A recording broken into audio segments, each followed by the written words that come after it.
Let's bring our guest onto the line, St.Hilaire. He is the founder of the national jury consulting firm called Jury Impact. You can check out the website, juryimpact.net. He also wrote a book called 27 Powers of Persuasion, Simple Strategies to Seduce Audiences and Win Allies. Now, I want to see what he thinks about Representative Weiner. Did he do any of that yesterday? Chris, thank you for coming on here in Charlotte today. Good to have you. Thanks for having me. What do you think? Just your take. Representative Anthony Weiner, and you know all that's swirling around him. His performance, did you get a chance to catch it perhaps? And give us your thoughts on it. I did catch part of the press conference, and he violated some cardinal rules. I do a lot of work in politics, and normally I tell politicians to get out there and press the flesh when there's bad news, but that's what got him into the trouble in the first place. So he's dug himself a deep hole, and this one's going to be hard to get out of. I know you were just it's a good little line there, but the fact is, a lot of us were confused when the first story came about, and he's out here doing all these interviews, the various news networks. He had his news conference, and then he's doing one-on-one interviews. Would you have advised him not to do that? He violated so many fundamental rules when it comes to crisis communication or communication in general. There's a saying to get bad news out quickly and get it all out fast and make it a one-day story to the extent possible. But the fact that he lied, and on the 27th, he lied on the 28th, and then he said on the 30th that he was going to have his lawyers look into possible criminal violations. Well, we didn't know they were about him and his actions. So when he finally came out and admitted it to the public, I think, one, they didn't find him contrite, and two, he compiled it by being a liar. Chris, what is this about politicians? Is it this idea you're drunk with power, or what is it? People always say, well, when you're powerful and we know women falling all over you and this kind of thing. Obviously, I've never been powerful, so that's not been my problem. But what is it with these guys? Well, you're asking a bigger question, longer than the time I've got. But, go back to Mark Antony and Julius Caesar. You've got similar problems. And when I think that there's a lot of very intelligent people in politics, but when it comes to emotional ethics and just flat out morals, I think there's something lacking. Well, it's like Tiger Woods too. In all of this, it's almost the lack of judgment is breathtaking, is it not? You're a member of Congress, and I know we've had all these various scandals over the years, but you're a member of Congress. You do important work, no question about it. You're looked up to by people of your particular district. You're involved in all types of important decisions. And yet, at the same time, you can be sending photographs of yourself to 21-year-olds. It's just breathtaking, the lack of judgment.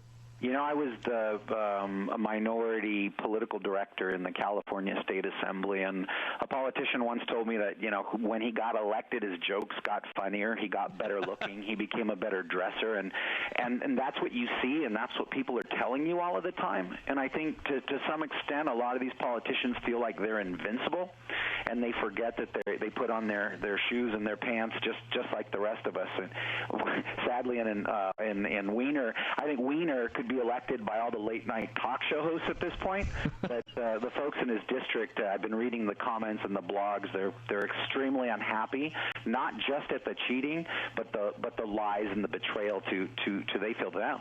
Yeah, Chris, his jokes have definitely gotten better. There's no question since he got elected. St.Hilaire is my guest. He'll be with us just a couple of more minutes here. He is the founder of Jury Impact, a national jury consulting firm, and author of the book 27 Powers of Persuasion. We'll be right back. News is next. News Talk 1110 WBT. Charlotte's News Talk 1110 WBT at 99.3 FM and WBT.com. There you have it. What other station does that for you, right? 333 News Talk 1110 WBT. Doug Kellett sitting in. St.Hilaire is my guest. Meanwhile, let me tell you, his book is called 27 Powers of Persuasion, Simple Strategies to Seduce Audiences and Win Allies. He's also founder of a Jury Impact, national jury consulting firm, and he's on the line here with us to talk really about the latest developments with Representative Andrew Weiner and get his thoughts about the area of persuasion. Did he persuade anyone? There's also another story today that the representative encouraged a porn star to lie about their online relationship and offered her the help of his public relations firm, according to a report on Tuesday. So I guess, Chris, is the cardinal sin, because we've had guys who've been politicians who've had sex scandals and they remained in office and such. Is it the cardinal sin of lying about it or the cover-up? What do you see? I think to a large extent the public's been inoculated. I mean, you brought it up. There's so many stories about politicians and affairs and cheating that I think the public's not surprised anymore. What bothers them, and I think what disgusts the voters in his district who have a big problem with him right now, is the fact that he tried to cover it up for days and then he lied and he betrayed their trust. I mean, we have the issue going on here with Senator John Edwards, the former senator in North Carolina, who's under indictment.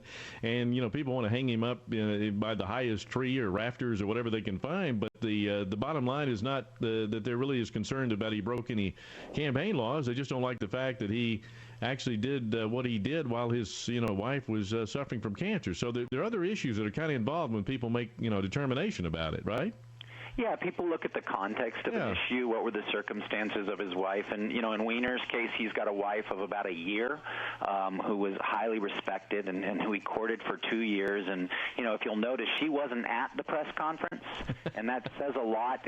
Before he can begin to persuade the public, I think he needs to persuade his wife to stick with him. Yeah, I mean, there's a story today that that his wife apparently works for Hillary Clinton or something, and they were busy at, having some, doing the nation's work while he was doing his news conference yesterday. So that's the excuse of why she wasn't there. But, that's another thing, too. And a lot of women, I know that we've talked about this in the past, where you have the wife standing right there, supporting their husband, and they're like, why are they doing that?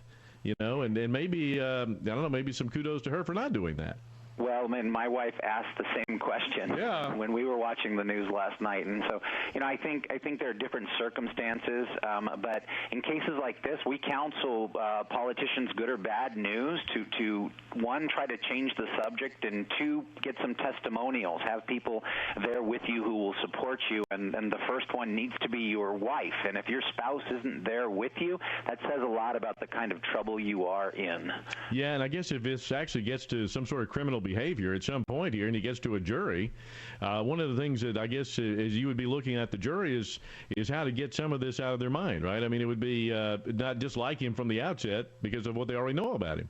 And you have same issues in the courtroom that you have in the public. You've got a certain amount of people that are always going to dislike you, a certain amount of people that are always going to like you, and then a certain few in the middle.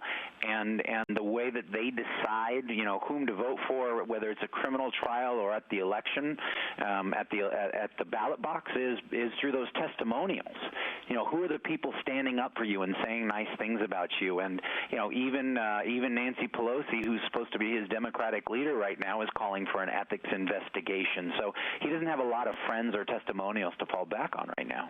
Been better. I mean, I don't want to help him out here, but he would have been better, right, to have consulted with somebody like you or somebody else anyway before he actually went out publicly trying to answer questions that he himself already knew that he couldn't really, rightfully answer. Well, a couple of points. One, this goes back to that feeling of invincibility that a lot of politicians have. They think they're smarter than everyone else, and they think they can dodge the truth. And in reality, they create the perception becomes the reality.